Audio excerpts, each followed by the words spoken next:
Hi folks and welcome to this class. Olá pessoal, seja muito bem-vindo a essa aula. Neste vídeo nós vamos tratar da parte de speaking do IELTS. Se você é aluno básico, esse vídeo não é recomendado, pois será totalmente ministrado em inglês. Para aqueles que pretendem fazer o IELTS, para aqueles que pretendem morar, imigrar ou estudar em uma universidade no exterior, o IELTS equivale ao TOEFL.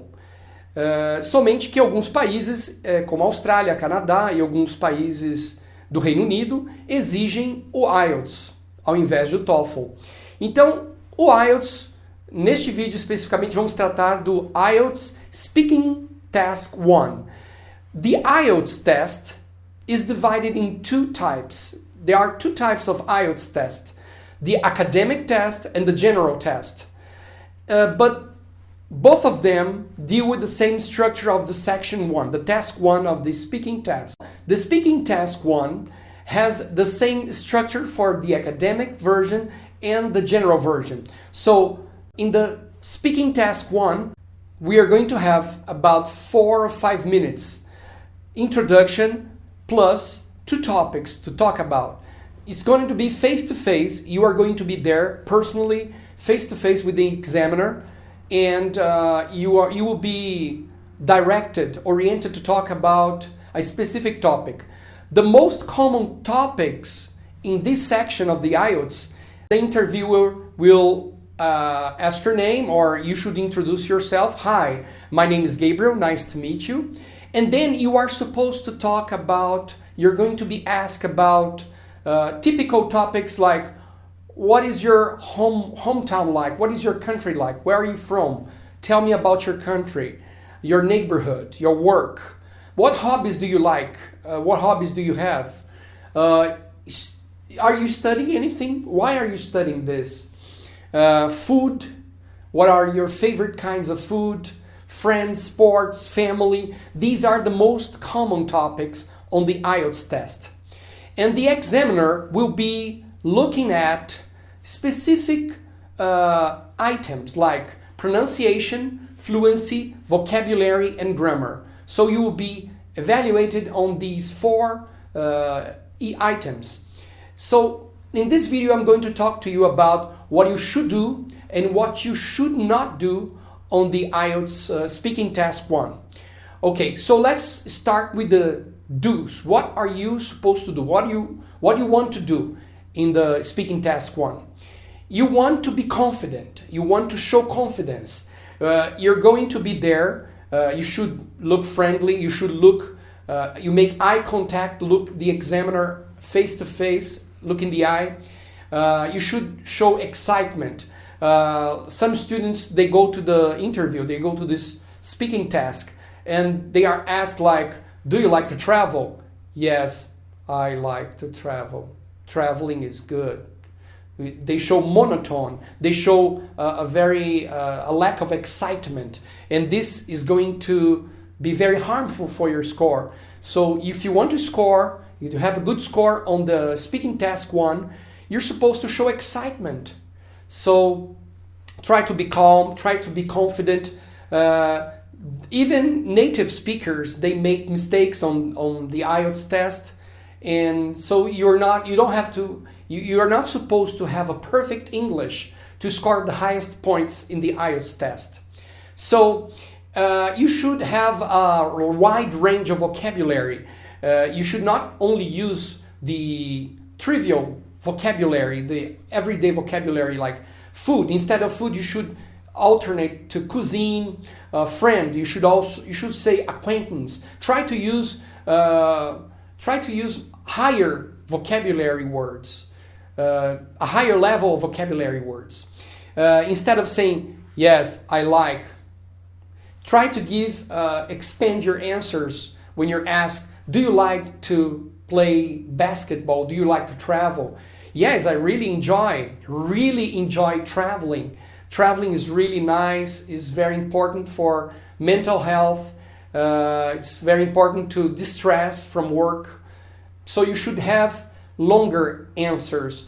Avoid repeating what the examiner is asking. So, do you like to travel? Yes, I like to travel, like a robot. So you should avoid that if you want to score higher, if you want to make or to mark a higher score on the IELTS speaking test 1. So you should use words like, you should avoid using the same word over and over again, like I like, you should vary, you should alternate, like I enjoy, I really enjoyed, I really love, I prefer, I would rather have Japanese food than Italian food. You should always expand your answers, you should always give examples, and you should practice more and more. Try to find synonyms for words that you commonly use. If you have a low vocabulary level, try to find out what are the synonyms, what are the most common synonyms for those words you have, those vocabularies you already have. So don'ts, you should not, if you're going to the exam, you're going to the speaking test 1, you're going to meet the interviewer, you're going to meet the examiner, do not look to your hands, look to your feet. Try to make eye contact, as said in the do's items I've just mentioned. So you try to speak, avoid speaking with a monotone. Try to show excitement, just like in the previous items I said. Show excitement. Show you are really excited to be there. You're really enjoying this. You're gonna be examined by these attitudes. Also about your fluency, avoid doing like yes, no, giving short answers, or try avoiding doing like yes, no, yes, I like, yes. Where are you from? Brazil. Try expanding, just like I said, try expanding the answers, like yeah, I'm from Brazil. Brazil is a very large country in South America. Is the largest country in Latin America. So you should always expand your answers. Try to give more examples. You're not supposed to tell the whole history of Brazil in this case. You should avoid giving too long answers, but try not to be in the short answer, not in the very excessive long answer. So you try to balance, try to be in the middle.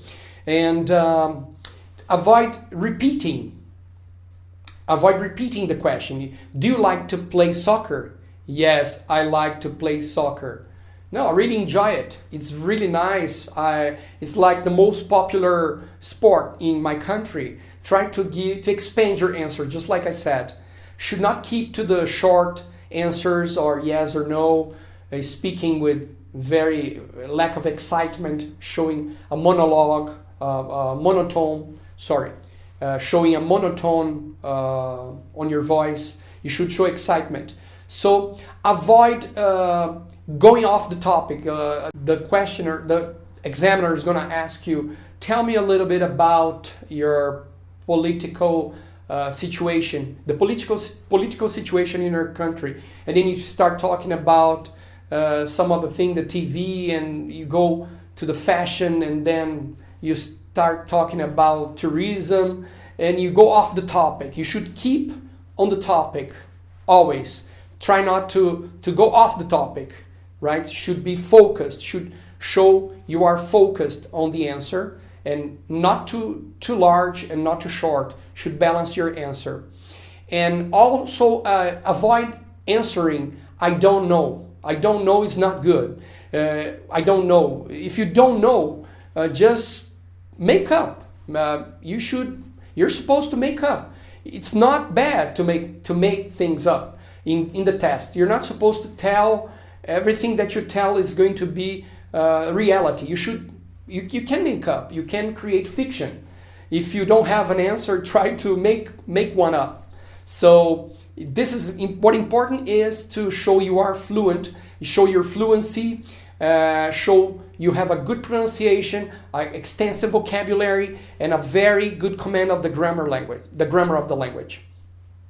So avoid speaking too quickly or too slowly. Too quickly because you're very nervous. People, when they get nervous, they start speaking very quickly. And try to do that. Avoid doing that. Okay? Try not to speak too quickly. Or you should avoid also speaking too slowly like this, because it also shows a lack of excitement. So you should speak balanced, in a balanced way, in a natural way. So you're going to be evaluated for that as well. And avoid speaking very, very low, very quietly, because you can barely, the examiner can barely hear your voice. You should keep a good tone, very clear sound, and you should speak in a good level that the examiners are able to listen to you. So do not worry about if your English is perfect. The main thing here is to focus on communicating. Try to see this section, this speaking task, as you're going to meet someone. You're gonna meet someone. This new friend, this new person you're gonna meet is the examiner. The examiner is gonna interview. He's a friend. Try to think of him as a friend. So you're gonna be, if you do that, you're gonna be calmer. You're gonna be peaceful. So you have the balance to speak good English. Okay. So that's my tip for you for the speaking task 1 of the IELTS test. Okay. So if you really enjoyed this class, don't forget to subscribe and receive the videos. We have lists for advanced students who are taking exams like IELTS and TOEFL. So please subscribe and leave your comments. And thank you very much for watching this class. See you next class. Bye bye.